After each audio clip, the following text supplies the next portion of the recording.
મિત્રો નમસ્કાર।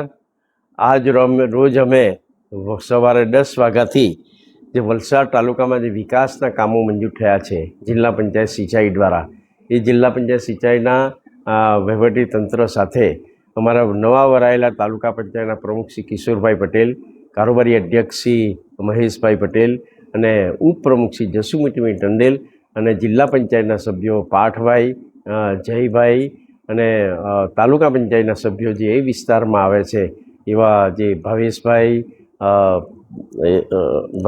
પછી ત્યાં પક્ષના મહામંત્રી અમરતભાઈ સાથે આજે અમે ખાતમુહૂર્ત કર્યું, જેમાં તાલુકા સભ્ય દરેક સમીરભાઈ, હેલીબેન પટેલ, અનિશાબેન, વિનોદભાઈ, સરપંચ સંઘના પ્રમુખશ્રી બધા જોડાયા હતા અને આજે લગભગ 1 કરોડ ઉપરાંતના વિકાસના કામોનું અમે ખાતમુહૂર્ત કર્યું છે તાલુકા પંચાયત નવા વરાયેલા પ્રમુખ કિશોરભાઈના આગેવાની હેઠળ।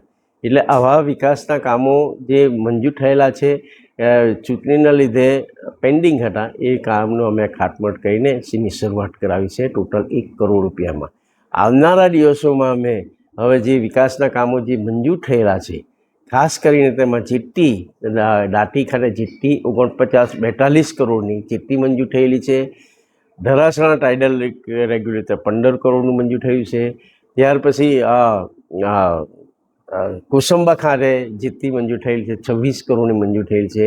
એનું ટૂંક સમયમાં અમે ખાતમુહૂર્ત આપણે માન્ય મંત્રી શ્રી કનુભાઈ દેસાઈ અને બીજા અમારા તાલુકા પ્રમુખ શ્રી કિશોરભાઈને બધા હાથે રહીને અમે જિલ્લા પંચાયતના પ્રમુખ શ્રી બેન શ્રી હેટલબેનના સાથે રાખીને અમે આ ખાતમુહૂર્ત કરીશું।